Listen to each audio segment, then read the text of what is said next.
Bonjour à toutes et à tous, merci de nous rejoindre pour votre rendez-vous avec notre invité du journal. 14 morts et 130 blessés, c'est pour l'heure le bilan des attentats qui ont touché hier la ville de Barcelone et la station balnéaire de Cambrils. L'organisation terroriste Daesh a revendiqué dès hier l'attentat de Barcelone. On revient aujourd'hui dans cet entretien sur ces attentats et sur la menace qui pèse encore sur l'Europe avec le colonel El Hassan Saoud, expert en stratégie et chercheur associé à l'Institut royal des études stratégiques. Colonel Saoud, merci d'avoir répondu à notre invitation. Merci également pour l'invitation. Alors, la première question, si vous le permettez, est-ce qu'il fallait s'attendre à ce que l'Espagne soit touchée, et notamment la Catalogne, dont on sait que c'est un fief de production de djihadistes qui partent notamment vers la Syrie et vers l'Irak. On dit que la Catalogne concentre aujourd'hui près d'un tiers de ces djihadistes. Donc, est-ce qu'il fallait s'attendre à ce que cette région soit touchée? Tout à fait, il fallait s'y attendre parce qu'il y avait des signaux faibles. Et il y avait évidemment des renseignements de la CIA et des organismes de renseignement européens qui avaient avisé le gouvernement espagnol.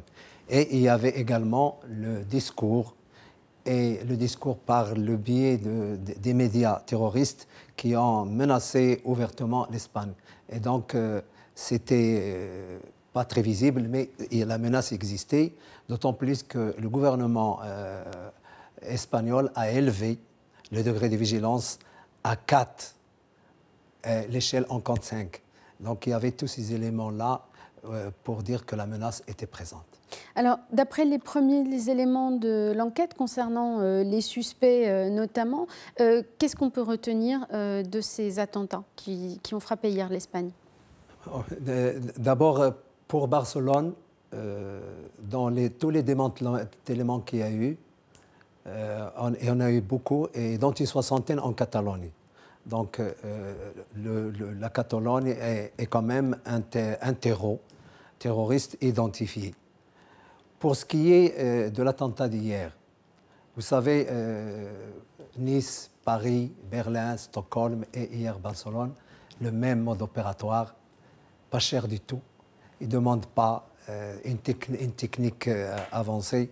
Vous avez un véhicule loué, vous choisissez un lieu de rassemblement important et les dégâts sont énormes. Mais ça devient un mode opératoire extrêmement récurrent aujourd'hui au cours des derniers mois. Absolument, c'est, je dirais, un mode opératoire terroriste émergent.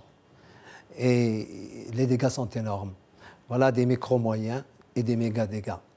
C'est le rapport entre les moyens et l'investissement et l'impact de... Absolument, l'impact où nous sommes dans une asymétrie terrible. Mais est-ce que ça veut dire aussi, et ça me permet de vous poser la question sur cette théorie du loup isolé, est-ce que ça veut dire que n'importe quelle personne qui est touchée aujourd'hui par le discours que prône cette organisation terroriste peut passer à l'acte, puisqu'il suffit finalement de moyens assez rudimentaires pour faire beaucoup de dégâts?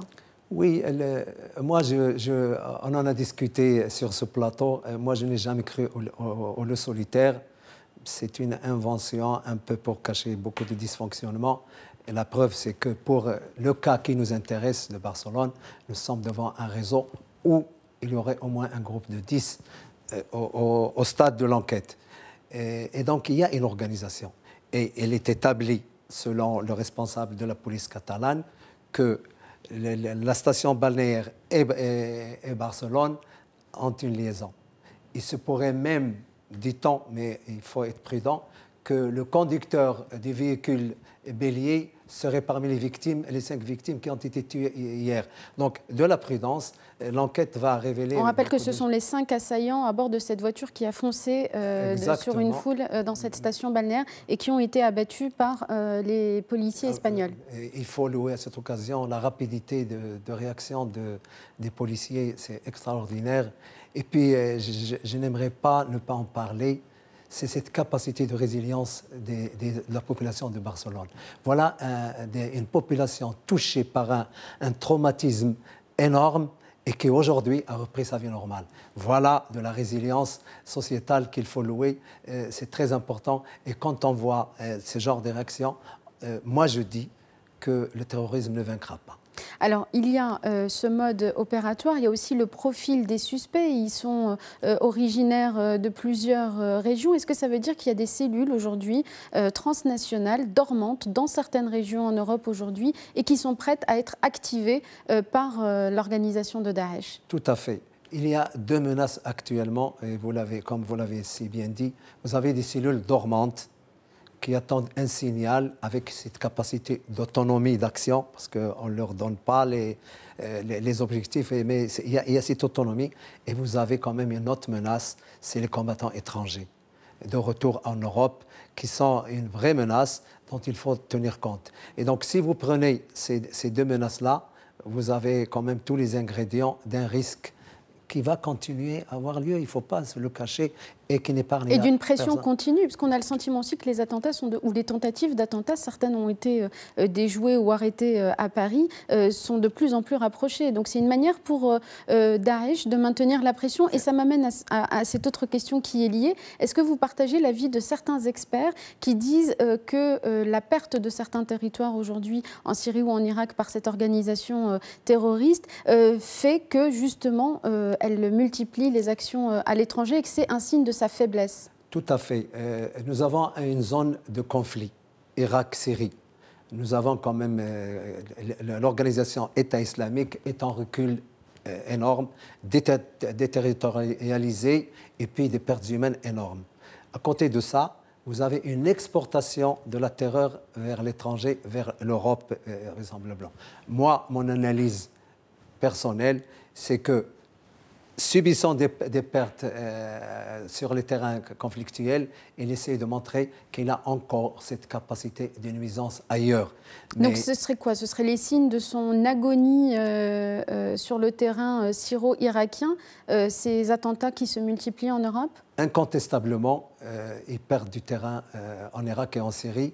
Et la seule façon de continuer à exister, c'est ces attentats, comme vous le voyez, Berlin, Stockholm, Paris, Nice et Barcelone, ça ne coûte pas grand-chose.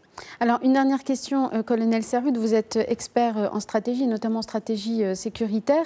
La coopération européenne en la matière, elle a été renforcée depuis hier. La France a ouvert une enquête également sur ces attentats. Est-ce que, selon vous, elle pêche encore par certains aspects, cette coopération sécuritaire qui n'arrive pas à anticiper ces attentats, même lorsqu'ils sont l'œuvre de cellules et non pas d'individus isolés? Exactement. Vous savez, la lutte contre le terrorisme, il n'y a pas 36 solutions. Il y a un travail d'anticipation.